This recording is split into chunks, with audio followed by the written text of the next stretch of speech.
Friends समस्त को मु स्वागत करुच्ची लेसन टी को आम पूर्व जो पॉलिटिकल साइंस पढ़ा होता से आम जानी जे गणतंत्र कहले कौन बुझीपा आ गणतंत्र केते भाग विभक्त कराई सेगुड़ कौन कौन हम जानी दी भाग में प्रत्यक्ष और परोक्ष तेणु प्रत्येक गणतंत्र चारोटी उपादान आलोचना होता पूर्व भिडियो देखिपारे जे गणमत गणोद्योग प्रत्याहार मुक्ताकाश सभा ये चारोटी जाइला। आज आम तार नेक्स्ट पढ़ा जे परोक्ष गणतंत्र क्या कहते प्रत्येक जाइला डायरेक्ट डेमोक्रेसी वर्तमान आम ओडिया मीडियम रे पढ़ा परोक्ष गणतंत्र क्या कहते ना डेफिनेशन अच्छी ये जो नोट्स करवा कथा खाता नोट्स करदे जो शासन व्यवस्था रे साधारण जनता सीधा सड़क शासन व्यवस्था अंशग्रहण नक से द्वारा निर्वाचित प्रतिनिधि मान द्वारा शासित होता परोक्ष गणतंत्र कहुए। ठीक अच्छे ये तो नोट था मुझे बुझे दूसरी जिनटी कौन बहुत सहज जिनस तेणुक प्रसंगटी कौन ना आम से पढ़ुले प्रत्यक्ष गणतंत्र जे लोक मैंने सीधा सड़क भोट दिखती आते सरकार गठन करती आते निज निजे शासी किंतु परोक्ष गणतंत्र कौन हम ना से गोटे प्रतिनिधि बाछे सी प्रतिनिधि जाई सरकार बाछियो मन करा जाऊ आमर जो प्रधानमंत्री देश में बछा जाउछि प्रधानमंत्री के आमे कई डायरेक्ट भोट दे कि प्रधानमंत्री की राष्ट्रपति बाछु नाहंती आमे एमपी बाछुचंती आम जो आम कन्स्टिट्यूशन जी एमपी अच्छी आम एमपी की सीधा सड़क भोट देले जो इलेक्शन ने तेणु एमपी जे प्रतिनिधि आम जितिले से माने जहाँ भोट दे जितुंट सी होउछन्ति आमर प्रधानमंत्री राष्ट्रपति भी से भाया आम प्रतिनिधि मान द्वारा निर्वाचित होती तेणु प्रसंग यह जे परोक्ष गणतंत्र कौन हुए ना डायरेक्ट लोक मैंने निजर सरकार न बाछिकी से गोटे प्रतिनिधि बाछे से प्रतिनिधि माने जहाँ बाछे सी हम सरकार जमी आम एमपी की बाछुंट कि एमएलए को बाछुंट एमएलए जाकि बाछुंट क्या मुख्यमंत्री को आम धर एमएलए मान भोट दे जितेले प्रत्येक निर्वाचन मंडल एमएलए जाकि जहाँ को मुख्यमंत्री भाव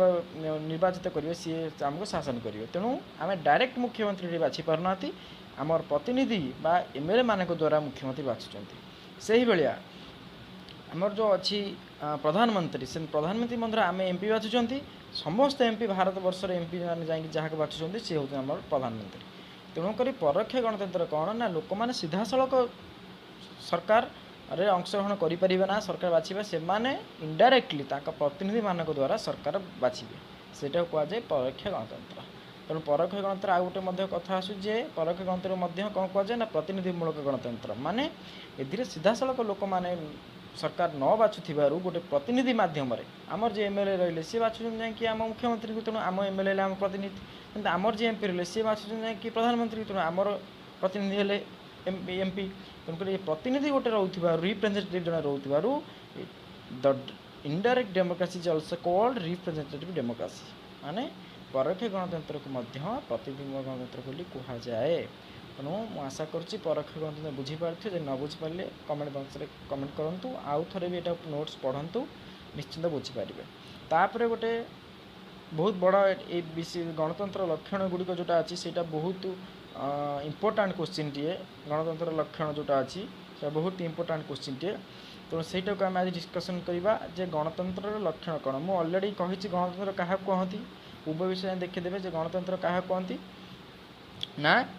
गणतंत्र एक शासन व्यवस्था जो थे लोक मैंने साधारण जनता मैंने सर्वोच्च क्षमतार अधिकारी माने द सुप्रीम पावर बा सबुठ अधिक पावर लोक हाथ में लोक मैंने निजुक निजे सरकार गठन कर शासन करुवे से हूँ गोटे गणतंत्र राष्ट्र बा गणतंत्र व्यवस्था है तो से गणतांत्रिक व्यवस्थार लक्षण गुड़िक कौन बा गणतांत्रिक राष्ट्र जोड़ा अच्छी से लक्षण सब कौन ना प्रथम अच्छी गोटे लक्षण कौन ना जनप्रिय सार्वभौमत्व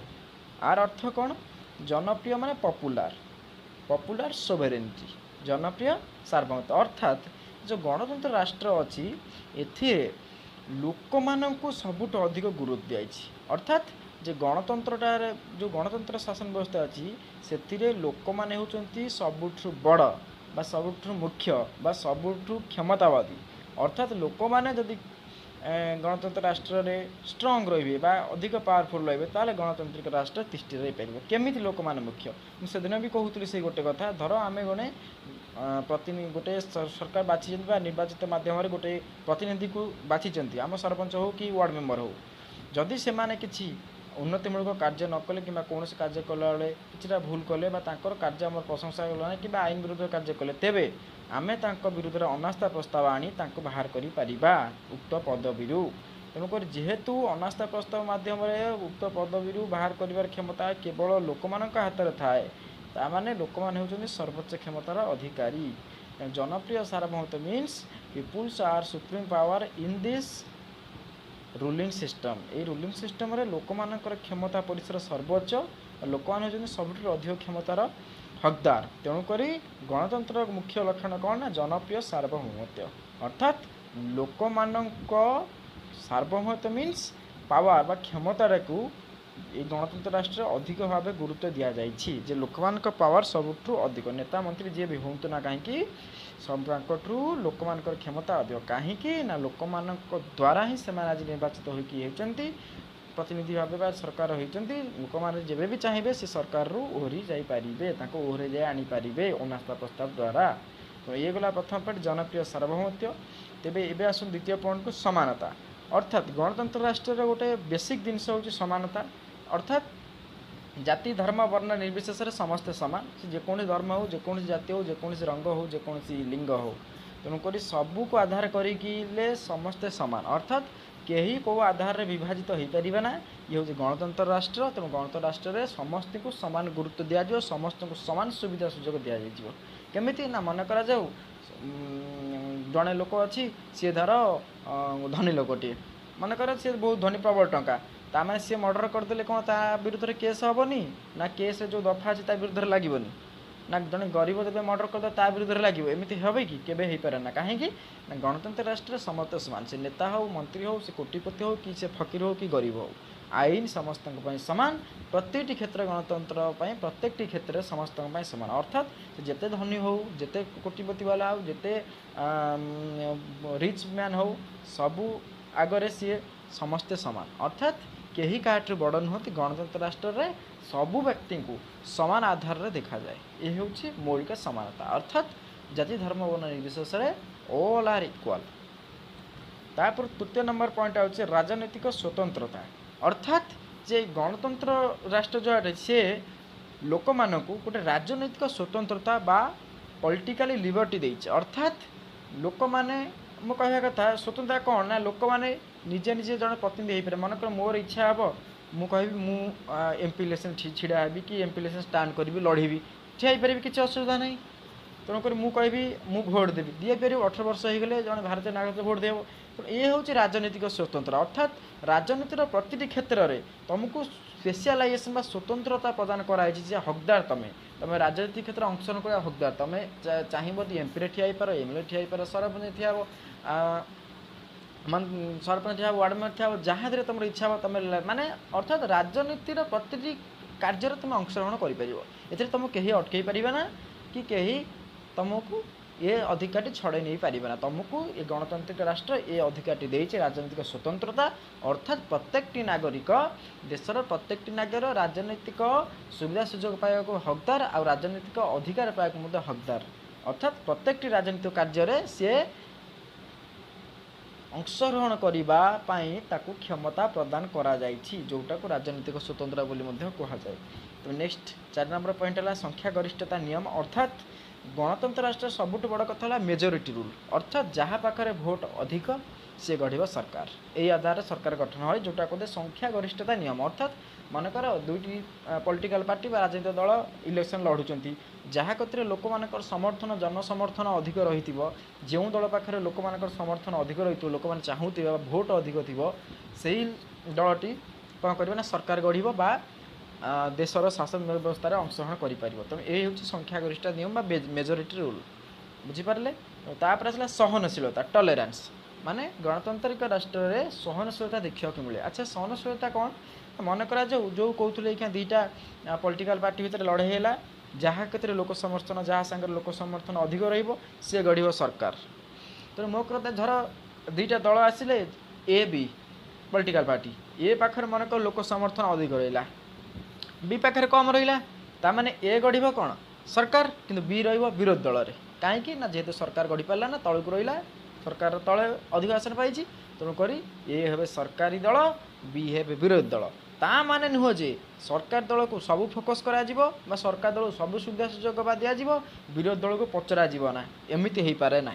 गणतांत्रिक राष्ट्र में सरकारी दलर भूमिका जी गुरुत्वपूर्ण विरोधी दलर भूमिका से गुरुत्वपूर्ण अर्थात संविधान बा गणतंत्र राष्ट्र विरोधी दल मानू सम्मान प्रदान करे अर्थात गोटे गृह बा गोटे राज्यसभा हो लोकसभा हो कि विधानसभा हो ताहा चलवा को विरोधी दल निहाती आवश्यक कहीं ना सरकार जदि किसी त्रुटि थाए किछिटा कौन कार्य उन्नति कार्य त्रुटि विरोधी दल से त्रुटि को पदा को बाहर कर संशोधन करने को सरकार निकट दाबी करती तेणुक जो सहनशीलता अर्थात सहिबा गुण बा टॉलरेंस गुणटी गणतांत्रिक राष्ट्र अच्छी अर्थात यह जदि सरकार जड़े विजय हो पार्टी भोट्रे सरकार गठन कर साहाय्य करुच्ची विरोधी दल को से स्वतंत्रता प्रदान करछि जे तमें सरकार नथिले सरकार को समालोचना करने सहित सरकार प्रति कार्य को तीक्ष्ण नजर में देखिपार और सेगुड़ी को सुधार करने अपील कर सहनशीलता माने यह विरोधी दल को केबे खराब दृष्टि देखेनी किंबा केबे कौन से घृण्य चक्र देखेनी जे सरकार को ये गुरुत्व दिए विरोधी दल से गुरुत्व दिए अर्थात आर टॉलरेंस बा सहनशीलता गणतंत्र राष्ट्र बहुत अच्छी केवल सरकार बसीगले जे आम बहुत मोस्ट पावरफुल से कथा नुह से सरकारी दल जो सरकार गठन कर विरोधी दल को पूर्ण सम्मान प्रदान करती प्रति कार्य विरोधी दल मानक डाकती ये हूँ गणतंत्र राष्ट्र सहनशीलता अर्थात सरकारी दल हो कि विरोधी दल हो ये उभय को सम्मान प्रदान करता आसला मुक्त तर्क तथा समालोचना गणतांत्रिक राष्ट्र आ गोटे मुख्य पॉइंट हूँ कौन ना मुक्त तर्क अर्थात तमें जन जेहेतु देशर नागरिक तमें मुक्त भाव में सरकार को समालोचना कर अर्थात जे सरकार द्वारा कौन गोटे कार्य कले कौन त्रुटि रही तुम गोटे साधारण नागरिक तमें मीडिया हो पेपर हो कि सोशल मीडिया हो जेकोसी क्षेत्र में तुम सरकार को सीधा समालोचना कर सरकार को यहाँ निहाती भाव हास्यास्पद ये करार नाला ये द्वारा एमती क्षेत्र किटा इश्यू होटा को तुम पूर्ण मात्रा कौन कर समालोचना कर अर्थात तुमको से अधिकार दिखाई गणतांत्रिक राष्ट्र हेतु तुम सरकार को समालोचना कर सरकार त्रुटि कार्य को तुम सुधार आने जेकोसी व्यंग्यात्मक चित्र हो सरकार ना धरी मत समालोचना कर अधिकार तुम पाखे अच्छी कहीं जेहेतु तुम जन राष्ट्र नागरिक आउ राजनीतिक स्वतंत्रता तुम पाखे अच्छी तेणु तुम सरकार ना धरी मत समालोचना कर तुमको अधिकार प्रदान कर जोटा कहे मुक्त तर्क तथा समालोचना अर्थात freedom in debate and discussion तेणुक समालोचना हो कि डिस्कशन हो डिबेट हो ए तुम्हें माने मुक्त भाव में कौन कर अंशग्रहण कर आसला नियमित निर्वाचन प्रक्रिया हाँ नेक्स्ट आसला नियमित निर्वाचन प्रक्रिया अर्थात नियमित निर्वाचन प्रक्रिया कौन ना गणतांत्रिक राष्ट्र रे गोटे जिनस देखा जाए नियमित निर्वाचन प्रक्रिया जमीक आमर पंचायत इलेक्शन 5 वर्ष थरे हो चलती आमर एमपी एमएलए इलेक्शन 5 वर्ष थरे हो चलती आमर राष्ट्रपति इलेक्शन 5 वर्ष थरे हो पारे तेणु गोटे नियमित बा कंटिन्यूअस प्रोसेस गोटे अच्छी जे प्रति 5 वर्ष थरे निर्वाचन हम एमती व्यवस्था अच्छी मन करा जाऊ गोटे विधायक जड़े हो तो कौन काबर पदर इस्तीफा देते तेणु से क्षेत्र में सानी मतदान हबार भी व्यवस्था अच्छी सानी मतदान अर्थात पुनर्बार आउ थे निर्वाचन आयोग निर्वाचन आयोजन करेंगे तो नियमित निर्वाचन पर गणतांत्रिक राष्ट्र आ गोटे लक्षण जे प्रति पीरियड सरीगले ओभर हो गले गोटे लेखा पीरियड 5 वर्ष हो से पीरियड ओभर हो गले सी कौन करेंगे ना निर्वाचन प्रक्रिया जारी रहा पुनर्बार सरकार गठन हम ये हूँ गोटे लक्षण डेमोक्रेटिक स्टेट्र डेमोक्रेटिक प्रोसेस तो लास्ट आसला गोटे उत्तरदायी सरकार अर्थ मीन्स जे रेस्पॉन्सिबल गवर्नमेंट मीन्स जे उत्तरदायी सरकार कौन आम सरकार को भोट दे जितौंती सरकार गढ़वार आम भोट दौरान जन समर्थन रोचे तेणुक सरकार जो गोटे राजनीतिक दल सरकार गठन कर माने सुविधा सुजोग पाँच जन समर्थन हेतु तेणु लोक मैंने जो अधिकार भोट दौरान लोक मान अधिकार अच्छी सरकार ठू आशा करवा अर्थात सरकार कौन कर कौन ना कौटी त्रुटि रहा कौन केते दूर केते कार्य गला केती उन्नति होची सविशेष तथ्य सरकार लोक मानू जणाइबा आवश्यक बा जणाइबा निहाती दरकार तेणु सरकार सबले लोक मानकर उत्तरदायी रहिबो अर्थात रेस्पॉन्सिबल रहिबो लोक माने कौन चाहूचंती लोक माने जहाँ पचारुचंती सरकार सबले तार उत्तर देवा प्रस्तुत दरकार लोक मानकर प्रतिटी चैलेंज को लोक मानकर प्रतिटी प्रॉब्लम को सरकार गुरु दायित्व भाव नहीं कि ताकू सल्व करवा निहाती आवश्यक बा जनसाधारण गोटे अधिकार बोली अच्छी। अर्थात मुझे कहूँ उत्तरदायी सरकार माने कौन जे लोकों पाखे उत्तरदायी रहिबो। अर्थात प्रति कार्य लोक मानक कारण जनइब कहीं से एमती करुच्ची कौन द्वारा एद्वारा जो लोक मान उन्नति हम यह कर पछर कारण कौन प्रति टिकनिक जिनस लोक मान जनइबा बाध्य। तो लोक मैंने जहाँटा पचारे जहाँटा इनक्वारी करेंगे जहाँटा जानवा चाहिए सरकार बिना द्विधारे ताकू लोक मान जनइबे। तो ये हूँ उत्तरदायी सरकार। अर्थात लोक मान पाखे रेस्पॉन्सिबल गवर्नमेंट लोक मान पाखे रेस्पॉन्सिबल लोकों प्रति अधिकार प्रति प्रश्न प्रति जुक्ति को सुरुखुर सॉल्व करने सहित लोक मान सठिक सूचना दबा सरकार कर्तव्य बा दायित्व। ये 8टी थिला गणतंत्र मुख्य लक्षण। आहरी मध्य गोटे लक्षण अच्छी 9 नंबर लक्षण छड़ा छाड़ी दिखाई आईन शासन rule of law. That means rule by law कौन जे गणतांत्रिक राष्ट्र आईन देखा जाए माने गोटे संविधान थाए से आईन लिखा थाए बा गोटे जुडिशियरी सिस्टम थाए न्यायपालिका थाए जमी कोर्ट हो सुप्रीमकोर्ट हाइकोर्ट हो तेणुक से कोर्ट हो बा जुडिशियरी सिस्टम द्वारा संविधान अनुजाई आईन व्यवस्था थाए से आईन अनुजाई लोक मानू शासन करा जाए। अर्थात मर्डर हेले एति वर्ष कि जेको दंड विधान व्यवस्था से आईन लिखाई जे कौ क्रिमिनल एक्टिविटीज कि केते केते इयर्स पनिशमेंट दिया कौन कौन पनिशमेंट अच्छी। तेणु रूल बाय लॉ मीन्स समस्त आईनटा सामान आ गणतंत्र राष्ट्र आईन शासन देखा जाए। अर्थात